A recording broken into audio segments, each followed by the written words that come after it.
Prime minister Narendra Modi अपने 2 दिन की जापान विजिट जो है वहां गए। जापान से वो कहां जाएंगे? चाइना। और चाइना में जाके एससीओ, संघाई कॉर्पोरेशन ऑर्गेनाइजेशन की जो मीट होने वाली है उसमें पार्टिसिपेट करने वाले। प्रधानमंत्री नरेंद्र मोदी की वर्तमान, ऐसे तो वो जनरली ट्रेवल पर रहते हैं, पर ये वाला ट्रेवल काफी महत्वपूर्ण है क्योंकि ये उस समय आया है जहां एक तरफ भारत जो है 50% टैरिफ की मार झेल रहा है, कहां की तरफ से? सैंक्शंस की तरफ से, अमेरिका की तरफ से। अब इस अमेरिका के टैरिफ वॉर के चलते भारत के लिए रिक्वायर्ड है कि जो गुड्स अमेरिका जा रहे थे उनके लिए एक न्यू मार्केट जो है वो नया बाजार खोले।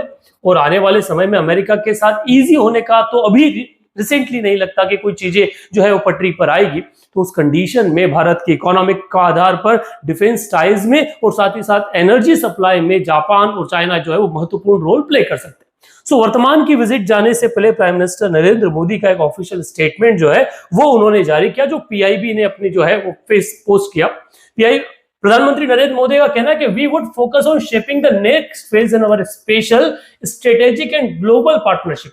ठीक है, साथ में वो क्या बोलते हैं? वो बोलते हैं that we have made study and significant over the period of time, and now we will focus on what our economic investment is, advanced cooperation in new and emerging technology including AI and semiconductors। क्योंकि अभी वहां से होने वाले निर्यात पर भी tax जो है वो अमेरिका द्वारा थोपा जा रहा है, जिस कारण से जो चीजें हम अमेरिका से मंगा रहे हैं वो भी भारत में महंगी होगी, क्योंकि उस वाले टैरिफ से तो भारतीय चीजें अमेरिका में महंगी हो रही। अब इन दोनों चीजों को लेकर ये इवेंट जो है काफी महत्वपूर्ण है। अच्छा, इसके बाद जैसे ही वो कहां जापान में अपनी यूनिट खत्म करेंगे, वो कहां जाएंगे? वो शंघाई कॉर्पोरेशन ऑर्गेनाइजेशन की जो समिट ताइजीन में होने वाली है, जो चीन में है, वहां जाएंगे।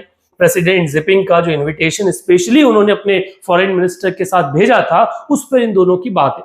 अभी वर्तमान में एक रिपोर्ट ये देखी कि जैसे अमेरिका और इंडिया के बीच में ट्रेड वॉर की शुरुआत हुई, जिपिंग ने एक सीक्रेट लेटर जो है वो इंडियन प्रेसिडेंट द्रौपदी मुर्मू को जो किया था वो भेजा था। उस प्रेसिडेंट में उन्होंने उस लेटर में उन्होंने उम्मीद जगाई थी कि भारत के साथ उनकी जो टाइज है वो इजी हो जाएगी, और उसके बाद ही दोनों की जो टॉक से फिर से पटरी पर आने की शुरुआत जो है वो हुई। अब इन दोनों चीजों में चीजें क्या है, काफी महत्वपूर्ण है। और यहां से अगर देखा जाए तो क्वेश्चन बनने की संभावना है। एससीओ लगातार न्यूज में है, तो एससीओ तो आप मान के चलिए सवाल बनेगा। जापान न्यूज में जवाब से भी एक क्वेश्चन जो है वो बन सकता है।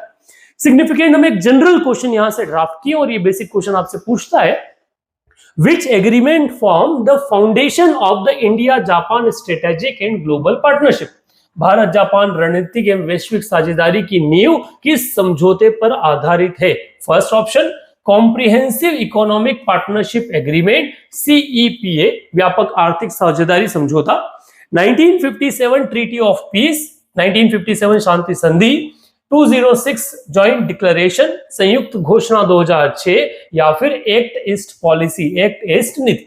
इनमें से कौन सा वो आंसर सही है जिस आधार पर भारत और जापान के बीच में जो पार्टनरशिप चल रही है वो टिकी है? तो इसका जो करेक्ट आंसर है गाइस, वो आंसर है आपका 2006 जॉइंट डिक्लेरेशन।